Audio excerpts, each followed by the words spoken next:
बिस्मिल्लाहिर्रहमानिर्रहीम। अस्सलामुअलैकुम नाज़रीन, मैं हूं उज़्मा और आप देख रहे हैं आपका चैनल स्ट्रॉन्ग उज़्मा। मोटरवे केस का वाक़या हुआ और ज़ैनब का एक वाक़या हुआ जिसके लिए पूरी दुनिया खड़ी हो गई, उनको इंसाफ दिलवाया।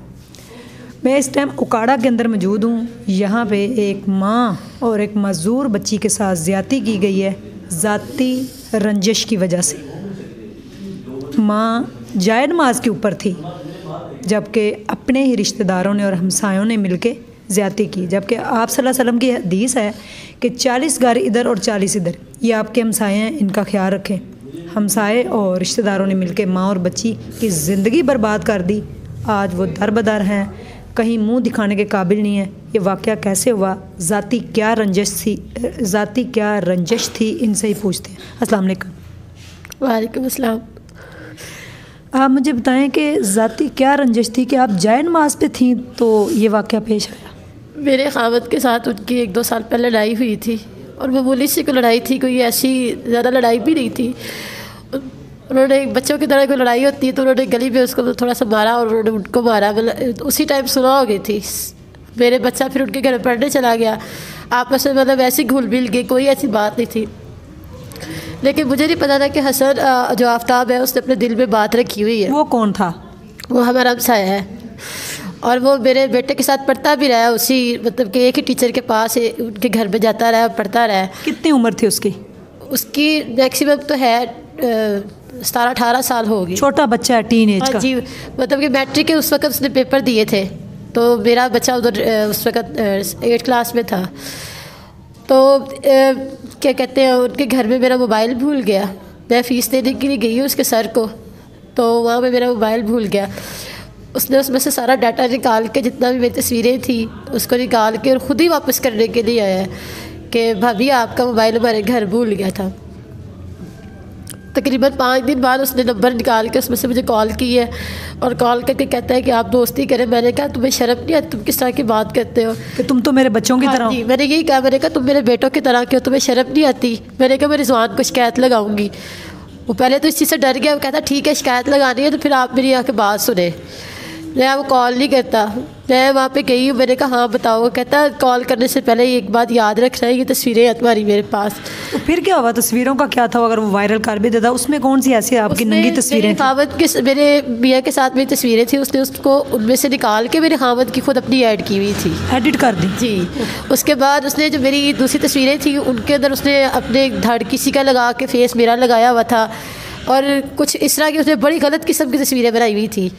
अब कोई भी देखने वाला यही समझेगा ना कि मैंने उसके साथ तस्वीरें खिंचाई हुई है। किसी ने ये तो नहीं ना समझना कि ये मेरे खावत के साथ थी और उसके साथ उसने इस तरीके से एडिट की हुई थी कि वो महसूस ही नहीं हो रहा था कि वो मैं अपने खावत के साथ में तस्वीरें खिंची थी कि इसके साथ थी। आपने अपने खावत को ये बात बताई? मैंने उसको कहा कि मैंने अपने खावत को बतानी है, तो उसने कहा कि आप जब बताएगी ये बात तो मैं ये फेसबुक पे सारी हर तरफ वायरल कर दूंगा। उनके मतलब कि एक ही छोटी सी गली है और सबके मतलब के आइडिया सब आइडियाज़ होती है, सबके पास होती है। उसके दोस्तों के पास थी, रिजवान की आइडियाज़ उसके पास थी। उसने कहा कि मैं रिजवान के दोस्तों को सारी तस्वीरें दे दूँगा मेरे मियाँ की बात की। आप माशाल्लाह इतनी समझदार थी, वहीं पे 2 थप्पड़ उसके मुंह के ऊपर रख के मारती। 17-18 साल का बच्चा मोबाइल छीन लेती, शोर मचा देती मोहल्ले में। मैं आपको बताती हूँ, हमारा जो मोहल्ला है ना ये इस तरह का नहीं है कि किसी की इज़्ज़त के ऊपर आँच आए या कोई। मैंने बहुत कोशिश की है, मैं उनके घर गई हूँ इसी तरह कि मैं तुम्हारी अम्मी को बताती हूँ। उसने लॉक लगा दिया, लॉक लगा के उसने अपनी अम्मी को अपने ख़ानदान को बुला, कहता है ये औरत मुझे कहती मेरे साथ गलत हरकत करो। आप बताएं कि फिर वहाँ पे वो औरत क्या करे जब उसकी माँ ने उसके ख़ानदान ने मुझे लान तान की। मैंने कहा नहीं, आप अपने वजह से पूछे सही, वो बेकसूर, मैं बेकसूर हूँ, वो कसूरवार है। वो मेरे साथ गलत किस्म की हरकत करने लगा था, वो मुझे ब्लैकमेल कर रहा है। वो कहता है यहाँ से दफ़ा हो जाओ, मज़ीद कोई बात करोगे तो हम तुम्हारे पूरे मोहल्ले में नशर कर देंगे तुम गलत औरत हो।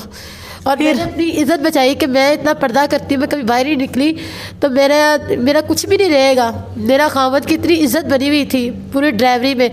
उन्होंने फिर इस तरह ये बात चलती रही है, मैं उसकी बड़ी मिन्नतें करती रही। उसने कहा कि ठीक है आपने कोई बात नहीं ना करनी मेरे साथ, दोस्ती नहीं करनी, कुछ नहीं करना, तो आप इन तस्वीरों के मुझे पैसे दें। अच्छा। फिर उसने कहा कि मुझे 20,000 रुपये चाहिए तो आप अभी दें। मैंने कहा मैं कैसे दे सकूं, मेरा खावत एक सेकंड ड्राइवर आम से ड्राइविंग करने वाला बंदा, उसकी सैलरी भी 10,000 है, मैं तुम्हें कहाँ से इतने पैसे दूँ? कहता ठीक है आप ना दें तो मैं फिर इसमें और बंदों को भी शामिल कर लेता हूँ, फिर आपको ज़्यादा मज़ा आएगा। मैं बड़ा डर गई, क्योंकि एक इज़्ज़तदार जो औरत होती है ना, आप बिल्कुल ठीक कहती कि मुझे मारना चाहिए था, लेकिन कैसे मारती जब मेरी इज़्ज़त उनके घर वालों ने नहीं रहने दी। जब सारे शामिल हो गए इस केस के अंदर, सारे ही सबकी इन्वॉल्वमेंट थी, वो भी मुझे जहाँ तक मेरा ख्याल है उनके घर वालों को इस बात का पता था। उन्होंने सबने उसको सपोर्ट किया है। आपने पुलिस को इन्वॉल्व नहीं किया? नहीं, उसमें हुआ इस तरह कि मैं जानमाज पे नमाज़ पढ़ी, 23वीं की रात है, उसने मेरे कज़न को अपने साथ शामिल किया है, मेरे मियाँ के कज़न को, फैसल उसका नाम है। वो दोनों दीवार फलांग के आधी रात को मेरे घर आए हैं। आपके हस्बैंड कहाँ थे? मेरे हस्बैंड काम पे गए हुए थे, और मेरी जो सास है वो दिल की मरीज़ है, वो फैसलाबाद दवाई लेने गई थी। और इस बात का फैसल को पता था, जो मेरे खामद में कज़न है उसको सारी बात का पता था। उसने मेरी सास ने उसी से कहा था कि हमारे घर का ख्याल रखना, सादिया अकेली है। उन्होंने उसको बताया कि मैं अकेली छोड़ा नहीं है, तो अकेली है तो उसको ख्याल रखना तुम। उन्होंने अच्छा ख्याल रखा, वो मेरी इज़्ज़त लूट के ले गए। आप नमाज़ पढ़ रही थी? जी, मैं नमाज़ पढ़ी थी, तहज्जुद की तस्बीह नमाज़ पढ़ रही थी। उस वक़्त 23वीं की रात थी, इबादत कर रही थी 23वीं की।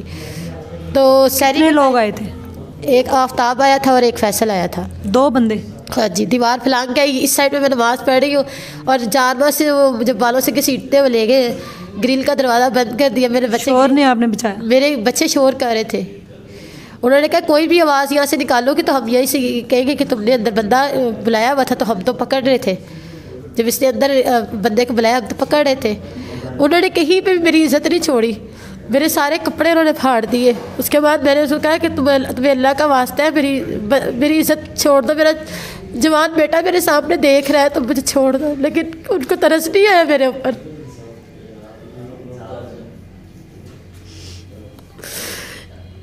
मुझे अच्छा नहीं लगता कि मैं हर एक को यूँ बताऊँ, हर एक को इंटरव्यूज़ दूँ, लेकिन मेरी आवाज़ उन माओं के लिए, उन बहनों के लिए है कि जो अपनी आवाज़ को, जिनके ख़ानदान वाले मोहल्ले वाले दबा रहते हैं, ये उनके लिए मेरी आवाज़ है कि देखें कि अपनी आवाज़, ऐसे दरिंदों को हमें सज़ा दिलवानी चाहिए, ना कि उनके साथ खुद शामिल हो जाए। मेरा पूरा मोहल्ला उनको सपोर्ट कर रहा है, मेरा ख़ानदान हमारा सपोर्ट कर रहा है। सुबह हुई है तो मैंने अपने खामद को, मैंने 112 पे कॉल की तो कोई नहीं आया। पुलिस को मैंने कॉल की कि 2 बंदे मेरे घर पे आए, मेरे साथ तशद्दुद कर रहे हैं, मुझे मार रहे, इज़्ज़त लूटने की कोशिश कर रहे हैं, कोई नहीं आया। 15 पे 3 दिन तक मैं 3 घंटे में कॉल करती रही हूँ। फजर की अज़ानें हुई है, फिर मैंने अपने खामद को कॉल की है, तो वो कहते हैं कि मैं फ़ौरन आ रहा हूँ। वो आधे रास्ते से वापस आ गए बस पे बैठ के।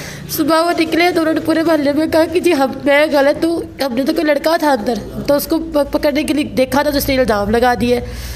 और उन्होंने पंचायत में उन्होंने कहा कि जी बच्चों से गलती होगी, माफ़ करते हैं। और अब आपकी बच्ची जो माजूर हैं ये साथ बैठे, मैं चले गई थी, मैं फिर इन्होंने इज़्ज़त बाहर निकलती थी, आवाज़ें कसते थे, बुरे बुरे नामों से बुलाते थे। मैं और मेरे खामद 1-2 महीने अपने घर के अंदर नज़र बंद होकर रह गए। अपने बच्चों को कुछ कमा के खिलाना था हम लाहौर चले गए।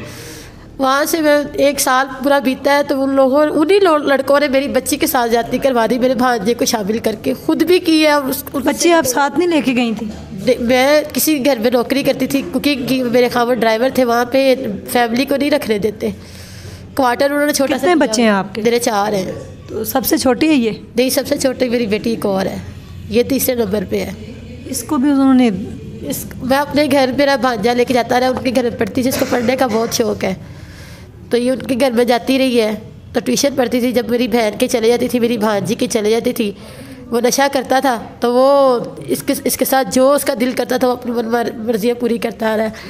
जब इसने कहा कि मैं अपने अब्बू को बताऊँगी, तो उसने वो जो आफ्ताब है और फैसल है, एक कज़न है, और आफ्ताब उसका दोस्त है।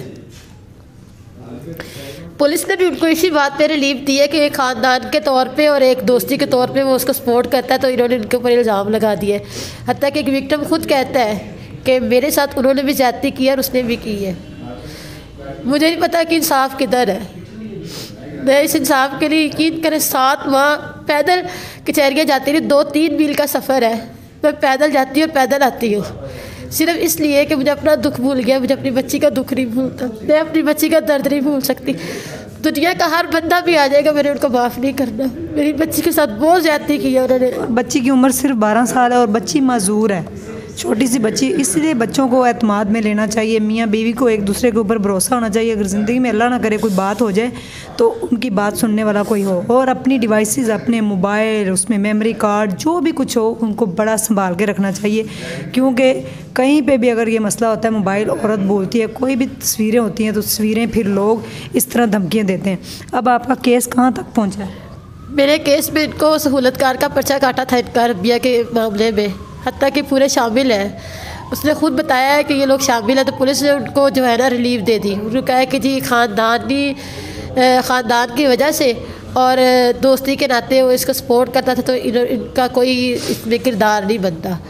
मेरे वाले मामले में उन्होंने गुनाहगार लिखवाया, लेकिन उनको वहाँ से रिलीफ मिल गई है। उनकी अब बुरी ज़मानत थी, वो मंजूर हो गई है। जो कामरान है, इन दोनों के केस ट्रायल पे लग गया। मेरे पास इतना पैसा नहीं है कि मैं वकील करवा सकूं। मेरी यही अपील है कि अच्छा वकील हो जो मेरी अल्लाह के तो खौफ से मेरी मदद करे, ताकि मेरी बच्ची को और मुझे इंसाफ मिले, मैं यूँ दर बदर की ठोकरें ना खाऊं। अगर गवर्नमेंट तक मेरी आवाज़ जा रही है तो प्लीज़ इनके सारे डॉक्यूमेंट इनके पास है। अगर कोई वकील, कोई लॉयर अच्छा ये वीडियो देख रहा है तो खुदा के लिए इनकी हेल्प करें। इनके हस्बैंड का नंबर मेरी डिस्क्रिप्शन के अंदर मौजूद है, आप इनसे रब्ता कर सकते हैं अगर कोई अच्छा वकील है तो। इनका यही बस कहना है कि मैं अपनी बच्ची को इंसाफ दिलवाना चाहती हूँ। बेटी का नाम क्या है? रबिया है। इसका इलाज के लिए मैंने कहा था। इधर आओ। अस्सलाम वालेकुम। वालेकुम सलाम। रबिया पढ़ती हो? नहीं पढ़ती। अब पढ़ने का शौक़ है जी। कौन सी क्लास तक पढ़ा है? मैंने KD 2 तक बस। और 12 साल की बच्ची के साथ ज़्यादती की गई है और बच्ची माजूर है। अगर इनके इलाज के लिए इनसे कोई कांटेक्ट करना चाहे तो डिस्क्रिप्शन के अंदर नंबर मौजूद है। शिकागो में कोई साहब हैं, उन्होंने ये 5000 इस बच्ची के लिए भेजे हैं। आप इनको दें, इनकी बुक्स वगैरह लें तो बेटा ले लो, तो ये पढ़े और इसको पढ़ाएं। और कोई मैसेज देना चाहें तो आप दे सकती हैं।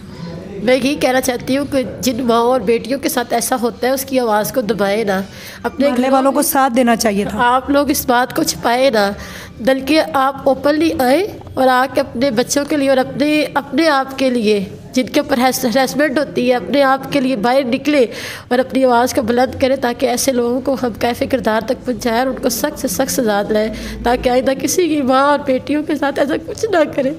जवान बच्चों के सामने माँ के साथ ज़्यादती की गई। जवान बेटा पास था और ज़ाती रंजिश की वजह से रिश्तेदार और हमसायों ने मिलके ये ज़्यादती की है। अल्लाह ताला आपकी मदद करे और अल्लाह ताला आपको हौसला दे।